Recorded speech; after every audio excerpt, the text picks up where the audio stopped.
The MCU continues to expand into full-on multiverse territory in Phase 4, and as we wait for Kang the Conqueror to shake things up and cause a little chaos, I'm already thinking about what comes next. That's right, because I love speculation, I'm going to look ahead past Phase 4 to Phase 5 to see what kind of uber-strong threats are going to challenge our beloved Avengers next. How can these dastardly villains fit within the Phase 5 story? Can they be stronger than the last overarching bad guy Thanos? Let's discuss. So before we dive into Phase 5, I should explain why certain villains won't show up prominently on this list. And the main reason is because I do think we'll see some big-name baddies pop up sometime before Phase 4 wraps up. These include classic Marvel baddies like Galactus and Doctor Doom.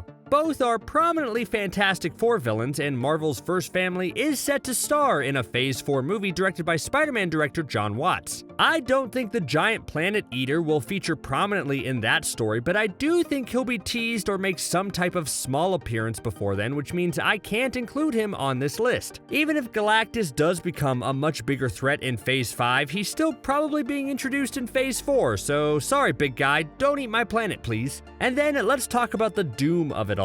Doctor Doom has the potential to be an all-time great Marvel villain, but I don't know if I want him to show up in the Phase 4 Fantastic Four movie. History has taught us that in the same movie where you introduce the Fantastic Four, you shouldn't introduce Doctor Doom, because they totally whiffed it 2 out of 2 times. The 2005 Fantastic Four movie and then the 2015 Fantastic Four movie both tried to tie in Doom with the team's origins. And that sort of makes sense from a movie perspective because you need your heroes and your villains sort of linked somehow in the movies, but they ended up failing Doctor Doom each time. Is it that hard to just make him the evil dictator of his own country? I guess so. But anyways, even though I don't think Doom should necessarily be the primary antagonist of the first MCU film of the Fantastic Four, I do think he might pop up elsewhere like in Black Panther 2. Seems like the perfect place for him. And besides those two, I would think the only other major super powerful villain that could pop up in Phase 4 would be Magneto. And because I'm on the fence about that, I'm just leaving him off this list to make room for other villains. Okay, let's dive into Phase 5. Apocalypse is one of the greatest X-Men villains of all time. He's considered the world's first mutant, and overall, he's one of the most powerful villains in the universe. He's so much fun to read about, but if you've only watched the X-Men Apocalypse movie, then you probably don't have a great impression of the baddie. You're probably just thinking back and remembering how a discount Ivan Ooze stood around and used some weird powers to make his horsemen's costumes look like the sickest punk band of 2005. The only good thing about the movie version of Apocalypse is that it's super hard to tell that Oscar Isaac is buried underneath all that prosthetic makeup, so it's probably easier for him to get another gig in the Marvel family as Moon Knight, which I know some people don't like his accent, but I'm really digging what he's doing there. Layla! Did you see that?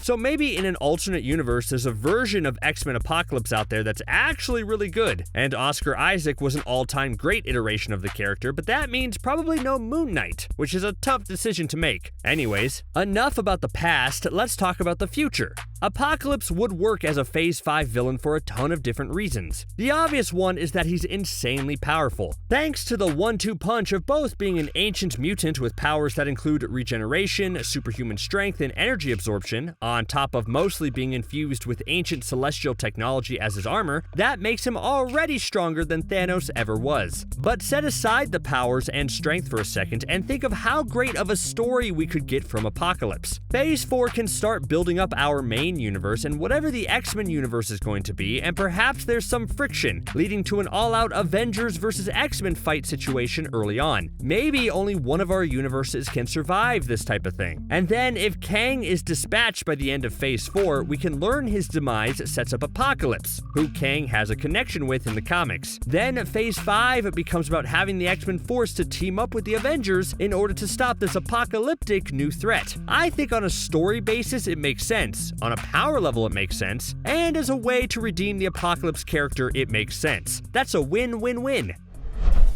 If the MCU is looking for a big comic event to adapt after Phase 4 settles into its multiverse groove, then Annihilation might be an interesting one. It centers around the villain Annihilus, who hops over from his home, aka the Negative Zone, to achieve his total domination over all things in order to extend his own life. And while that motivation seems kind of basic for a Marvel big bad, I think it works in contrast to Thanos. The Mad Titan started off as this complex individual who wanted to bring balance to the universe by wiping out half of it, and people agreed with him. They're writing that Thanos was right on urinals in the Hawkeye show after all. But in Endgame, Thanos soon revealed his true nature of just being another madman who wanted to destroy the world for himself. So if the franchise decides to go that route again, I would like for the villain to just be upfront with it this time. Annihilus is great and a major threat, so if he comes right out and says that he wants to conquer and destroy all other life forms in order to save himself, then I'll be pretty happy. But even that comes with a stipulation. Every time the villain's defeated and becomes unalive, then he's actually just reborn afterwards, which creates an interesting dilemma our heroes would have to solve. Overall, when we're looking for the next all-powerful Phase 5 villain, we need to look at Marvel events that would work well, and overall, Annihilation is a perfect phase-ending event.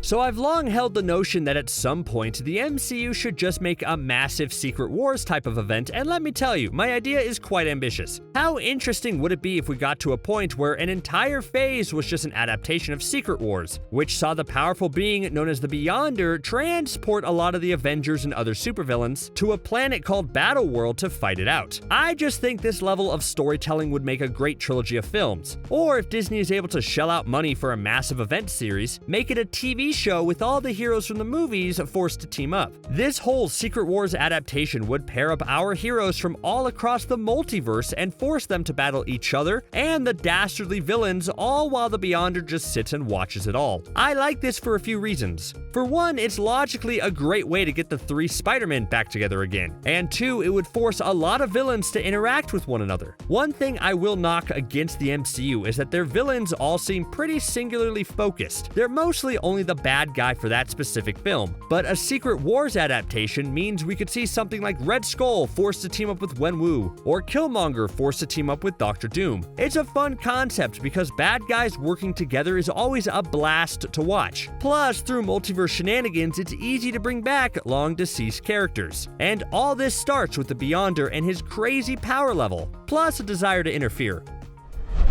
I already mentioned Apocalypse as a great Phase 5 X-Men villain, but if the franchise wants people to never think about the villain again after X-Men Apocalypse, maybe another X-Men baddie can step up and take his place. The reason I would withhold Onslaught until Phase 5 is because you kinda have to set up and introduce a few other characters first, mainly Professor X and Magneto. If you take the time in Phase 4 or early Phase 5 to flesh out this iconic rivalry, then you could easily set the stage for Onslaught to be the big bad of Phase 5 by the end of it. So in the comics, Professor X and Magneto have always had a fascinating relationship, where there's often a level of respect from their differing methods, but they understood where the other is coming from. One time though, this balance was broken when Magneto ripped out Wolverine's adamantium skeleton and Professor X snapped because of it, using his immense power as revenge to turn Magneto catatonic. But as it turns out, this created a nasty side effect where all the evil within Professor X mixed with parts of Magneto to create the psionic villain known as Onslaught. The reason I like this villain in Phase 5 is because we can build up to it thanks to the development of Charles and Eric's relationship. So when we get to Onslaught, the stakes are incredibly high. But that's all just the story idea. The more important question is, would Onslaught be a more powerful villain than Thanos? I definitely think so. He actually has both the powers of Professor X and Magneto, along with common bad guy powers like energy manipulation, super strength, and invulnerability. Just don't break his armor or else you'll be dealing with an even more powerful enemy very soon.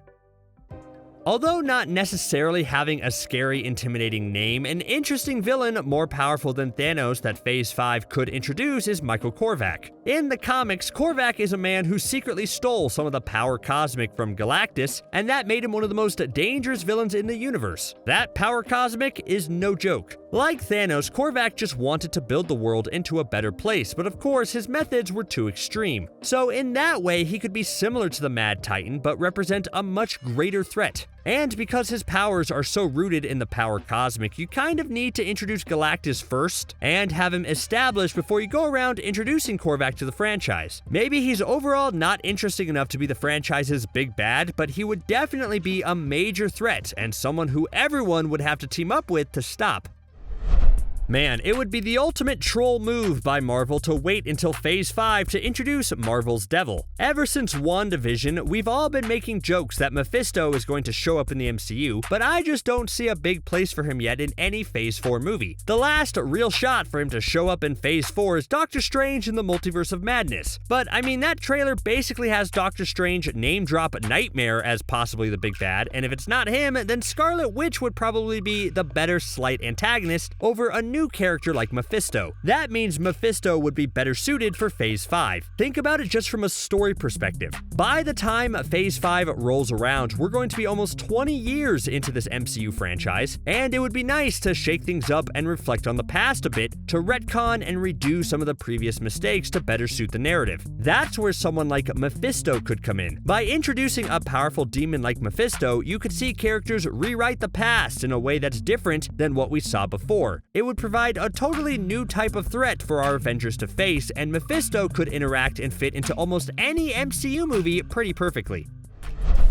If the MCU really wanted to get a little crazy, then maybe we could get a live-action version of Spider-Verse starring Tom Holland, Andrew Garfield, and Tobey Maguire. And the only threat really capable of inciting the Spider-Verse storyline would be someone like Morlun, who has his mission to jump across all the different universes and suck the energy out of every spider totem. Morlun is definitely a powerful, dangerous threat that would take a bunch of different Spider-Men to stop. But the issue with including him might be it would bear too much similarity to what the animated Spider-Verse movies are doing. Hey, I'm of the mindset that you can never have too much Spider-Man, and I think there's a way that Into the Spider-Verse and Across the Spider-Verse can exist, and then we have a live-action adaptation in the MCU starring the 3 Spider-Men. But maybe that's too much for general audiences. Maybe Morlun can be a very specific villain in our universe, and our Spider-Man has to stop him before he starts jumping around the multiverse. That would be a different way to tell the story, but still highlight the danger Morlun represents.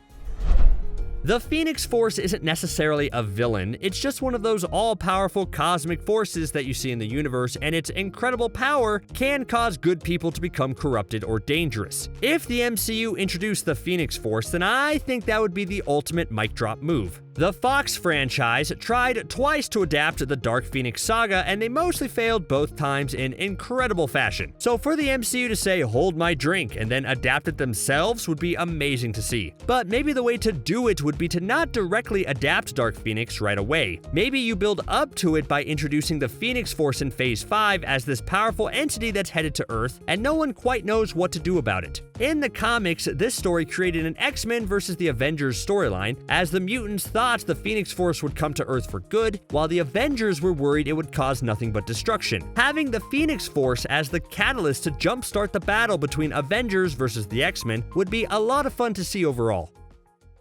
Alright, hear me out on this one. This video is all about introducing villains stronger than Thanos, but what if Phase 5 introduces another version of the Mad Titan that's even more powerful than the one that wreaked havoc on our world? That would be a little bit insane, right? But thanks to the multiverse now, I would say anything is possible. Because as much as I loved Thanos, I did find him relatively inconsistent. And this is the MCU's chance to fix that. In Infinity War, Thanos was this incredibly complex villain with a scarily relatable plan, and it was interesting seeing him so committed to his cause. Endgame took the wind out of the sails a little bit though. Thanos became less three-dimensional and instead devolved into just another destroy the world and wanna rule the ashes type of bad guy. And you could argue that Thanos was always like this, and it highlights just how flawed his plan was to begin with, but I still just want to see more from Thanos. I know this is a little far out there, but what if Phase 4 ends with a tease that there's another version of Thanos out there? One who is able to rebuild the universe in his image and is now an all-powerful tyrant of a universe. I mean, one has to be out there, right? And if that's the case, would he set his sights on conquering all the multiverse? At that point, we could have a villain versus villain battle, as this version of Thanos does battle with Kang the Conqueror. Come on, that sounds a little interesting, right? Lastly, I want to talk about Molecule Man. He's one of the most powerful beings in the universe and can mentally control and transform the molecules of all matter and energy. I know it sounds like a boring power, but the guy can basically control the multiverse with it. It's him who has the ability to rebuild and shape the multiverse in any way he sees fit, so it would be a smart thing to stay on his good side. Maybe bring him a cheeseburger if you ever see him? That's actually what saved Miles Morales. In the Doom Secret Wars storyline, Molecule Man helped piece back together the multiverse, and because of Miles' cheeseburger, Molecule Man made it so that Miles survived the combination of universes, and that's how he came to exist in the main timeline. I'm just saying, after we're done with all these multiverse shenanigans, the pendulum will swing back the other way, and we might erase the multiverse altogether to make one big universe. And that's where Molecule Man could come in handy in the MCU. Is he more powerful than Thanos? Absolutely. Or, plot twist, Kang the Conqueror sticks around to cause chaos in Phase 5 as well as Phase 4. Do you guys think Kang is worthy enough to be an overarching big bad, or do you think he should be one and done to make room for other baddies? Tough call, especially because we've seen so little of Kang so far. What do you think?